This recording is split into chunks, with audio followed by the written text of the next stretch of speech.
శ్రీమాత్రే నమః. నమస్కారం, శరణమయ్యప్ప. సద్గురు జ్యోతిషాలయం డిసెంబర్ నెల గోచార గ్రహస్థితులను దృష్టిలో పెట్టుకొని అన్ని వర్గాల వారిని దృష్టిలో పెట్టుకొని ఈ నెల జాతక పరిశీలన అనేది చెప్తున్నాం 12 రాసులకి. ప్రతి ఒక్కరికి జాతకం అంటే కూడాను నాకు ఎలా ఉంటుంది, ఆరోగ్యం ఎలా ఉంటుంది, వ్యాపారం ఎలా ఉంటుంది, ఉద్యోగం ఎలా ఉంటుంది, నా జీవితం ఎలా ఉంటుంది, నా రాజకీయం ఎలా ఉంటుంది, ఇలాంటి ఒక తాపత్రయంతోనే మనం పరిగెడుతున్నాం. ప్రతి ఒక్కరు గుర్తుపెట్టుకోవాలి, జాతకం అనేది, జ్యోతిష్యం అనేది పడుతున్న వర్షానికి ఒక గొడుగే కానీ జ్యోతిష్యం జీవితం కాదు. మీరు మిమ్మల్ని నమ్ముకోండి చక్కగా. దాంతోపాటు మీ ప్రయాణంలో మీ ఒడిదుడుగులకి కాస్త జాతకాన్ని గుర్తుపెట్టుకోండి చాలు, కానీ జాతకాన్ని జీవితంగా భావించకండి. ఈ జాతకం దయచేసి అడిగేవాళ్ళు వాట్సాప్లో మాత్రమే మెసేజ్ పెట్టండి. అవకాశం ఉన్నప్పుడు రిప్లై ఇవ్వడం జరుగుతుంది, కానీ కాల్స్ చేయకండి. వాట్సాప్ చేసి మా ఆఫీస్ నుంచి మీకు కాల్ వస్తుంది. మీరు మీ జ్యోతిష్యం తెలుసుకోవడానికి మీ యొక్క date of birth, time of birth, place of birth WhatsApp చేయాలి. అర్ధరాత్రి ఫోన్లు చేయడం, ఏయో క్వశ్చన్స్తో అడగడం, మళ్ళీ మళ్ళీ చెప్తున్నాను, డోంట్ కాల్ అస్, వాట్సాప్ చేయండి. శరణమయ్యప్ప.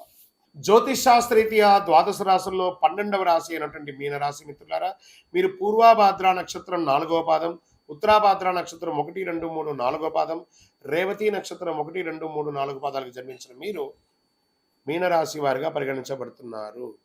ఈ నెల మీకు శుభాశుభ ఫలితాలు ఎలా ఉన్నాయి అని అంటే, 7.5 శని నడుస్తుంది, రాహు అనుకూలంగా లేడు, బృహస్పతి 3వ ఇంట్లో, శని 12వ ఇంట్లో, కేతు 7వ ఇంట్లో, అంగారకుడు ఈ నెల 2 మరియు 9వ ఇంటికి అధిపతిగా తిరోగమనంలో ఉన్నాడు. చేపట్టే పనిలో జాప్యం కలిగే విధానాలు పూర్తి చేస్తారు. సన్నిహితులతో సఖ్యత కలుగుతుంది. స్థిరాస్తి వివాదాల్లో పెద్దల సహాయంతో పరిష్కారం చేసుకుంటారు. కోర్టు వ్యవహారాలు మిశ్రమంగా ఉంటుంది. సంతానం యొక్క వివాహ ఉద్యోగాలు సానుకూలంగా ఉండే అవకాశాలు మాస ద్వితీయంలో కనబడుతున్నాయి. వ్యాపారాలు లాభసాటిగా అయ్యే అవకాశాలు బాగా కనబడుతున్నాయి. ఉద్యోగంలో మీ ప్రతిభకు గుర్తింపు పొందుతాయి. మీనరాశి వారికి మిశ్రమ ఫలితాలు బాగుంటుంది, కొంచెం అటు ఇటుగా ఉంటుందని కూడా చెప్పచ్చు. పరిశ్రమల వారికి శ్రమ ఎక్కువగా ఉంటుంది. దూర ప్రయాణాలు వాయిదా వేయడం మంచిది. మీకు పేరు డబ్బు వచ్చే రెండింటిని సంపాదించే ప్రాజెక్టులో చేరండి, కానీ ఏదో కనబడింది కదా అని చెప్పి జాయిన్ అయ్యి ఇబ్బంది పడకండి. ఆర్థికపరమైన విషయాల్లో సంయమనం మాత్రం కోల్పోకండి. డబ్బుల విషయంలో మరింత జాగ్రత్త అవసరం. ప్రధాన ఆర్థిక నిర్ణయాలు తీసుకోవడానికి ముందు ప్రమాద అవకాశాలు ఎంత ఉందో దాన్ని బాగా లెక్క వేసి మీ భార్యాభర్తలు, అన్నదమ్ములు, పెద్దవాళ్ళ యొక్క సూచన మేర ఆర్థిక వ్యవహారంలో ముందుకు వెళ్ళండి. భూమి, భవనాలు సంబంధించిన వివాదాలు కోర్టు చుట్టూ తిరగాల్సి వచ్చే అవకాశాలు ఉన్నాయి. మాస ద్వితీయంలో ఉన్నతాధికారులతో అనుకూలించడం భావితరాలకు మేలు చేస్తుంది. కొందరికి ఆకస్మిక స్థానభ్రంశం, ఉద్యోగ మార్పు లేదా ఉద్యోగ తొలగడం ఇవి కూడా జరిగే అవకాశాలు ఉన్నాయి. వ్యతిరేకతలపై కొంచెం బాగా అధ్యయనం చేయండి. వేరువేరు రూపాల్లో ధనాన్ని వెచ్చించే అవకాశాలు ఏర్పడుతుంది. అన్ని పనుల్లో శుభ పరిణామాలు ఏర్పడే అవకాశాలు కూడా ఉన్నాయి. శారీరక ఆరోగ్యం స్వల్ప ప్రభావితం చేసే అవకాశాలు ఉన్నాయి. కోలుకుంటారు. శస్త్రచికిత్స అయ్యే అవకాశాలు ఉన్నాయి. బ్లాక్స్ కానీ లేదా ఈ యొక్క బ్లడ్ బ్లాక్స్ కానీ లేకపోతే శస్త్రచికిత్స కానీ, మర్మాంగాల దగ్గర యొక్క ఫంగల్ ఇన్ఫెక్షన్ లాంటివి రావడం కానీ, లేదా స్కిన్ రిలేటెడ్ ఇక ఇబ్బంది రావడం కానీ, యూరినల్ ప్రాబ్లం రావడం కానీ జాగ్రత్త పడండి. ఇవన్నీ కూడాను. ఉపాధ్యాయ ఉద్యోగం చేసే వాళ్ళకి ఇది ఒక మంచి సమయం అని కూడా చెప్పచ్చు. ఎవరితోనూ వాదులాటకు దిగకండి.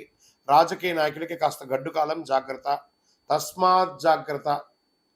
షేర్ మార్కెట్ నష్టాల్లోనే కనబడుతుంది మీకు ఈసారి. వ్యవసాయదారులు బాగుంటారు. మీడియా రంగం వారు చాలా జాగ్రత్తగా ఉండవలసినటువంటి సమయం. బయట ఆహారాలు తినకండి. ఎవరు కూడాను ఈ రోడ్ సైడ్ ఆహారాలు తిని మీ ఆరోగ్యాన్ని చెడుపుకోకండి. దానివల్ల మీ యొక్క ఆర్గాన్ దెబ్బతినే అవకాశాలు బాగా ఉన్నాయి. చాలా జాగ్రత్తగా పడాలి. ఈ నెల మీకు అనుకూలమైనటువంటి రోజులు డిసెంబర్ 2, 5, 9, 12. చంద్రాష్టమం డిసెంబర్ 25 నుండి 27 1:55 వరకు మధ్యాహ్నం ఉంటుంది చంద్రాష్టమం. ఈ 2.5 రోజులు జాగ్రత్త. అదృష్ట సంఖ్య 4 మరియు 6 అని చెప్పచ్చు. పూజించవలసినటువంటి దైవం అమ్మవారు మరియు మహావిష్ణువుని ప్రార్థన చేయండి. నవగ్రహాలకు పరిహారం చేయండి, ప్రదక్షిణాలు చేయండి. బుధవారం విష్ణు సహస్రనామ పారాయణ చేయండి. గురువారాల్లో దక్షిణామూర్తికి దీపం వెలిగించండి. మీ యొక్క వయసు ఎంత ఉందో అన్ని అతి శక్తివంతమైనటువంటి కరుంగాళి మాలను ధరించండి. ఆయురారోగ్య ఐశ్వర్యాలతో ఉంటారు. మీ వయస్సు ఎంత ఉందో అన్ని దీపం వెలిగించండి. నవగ్రహాలకు 48 రోజులు ప్రదక్షిణం చేయండి. విద్యార్థులకి చాలా యోగకాలంగా ఉంటుంది. ఎంత వీలుంటే అంత సైలెంట్గా ఉండడానికి మీనరాశి వాళ్ళ ప్రయత్నం చేయండి. విజయోస్తు. ఈ యొక్క ద్వాదశ రాశి ఫలితాలన్నీ పొందినటువంటి మన ఛానల్ ప్రేక్షక మిత్రులందరికీ కూడా శుభాకాంక్షలు. మీరు మా ప్రోగ్రామ్స్ అన్ని చూస్తున్నారు, కానీ సబ్స్క్రైబ్ చేయట్లేదు, ఎవరికి షేర్ చేయట్లేదు. మీకు ఇక్కడ ఇక్కడ పెట్టుకొని గురుగారు బాగా చెప్పారని అనిపించిందంటే మా ఛానల్ సబ్స్క్రైబ్ చేయండి, ఇంకొక 10 మందికి షేర్ చేయండి. వందే మాత్రం, వందే మాత్రం, వందే మాత్రం. తిరుపతికి వచ్చినప్పుడు మన అయ్యప్ప స్వామి వారి 18 అవతారాల దేవాలయం బ్రహ్మశ్రీ డాక్టర్ చంద్రమౌళి గురుస్వామి గారు నిర్మించారు. మీకోసం అక్కడ మేము ప్రార్థన చేస్తూ ఉంటాం. మన దేవాలయం ఇప్పుడు నిత్య అన్నదానం అక్కడ జరుగుతుంది. తిరుపతికి వచ్చినప్పుడు అవకాశం వల్ల మన దేవాలయం వచ్చి భిక్ష స్వామివారి ప్రసాదం తీసుకోండి. శరణమయ్యప్ప, శరణమయ్యప్ప, శరణమయ్యప్ప.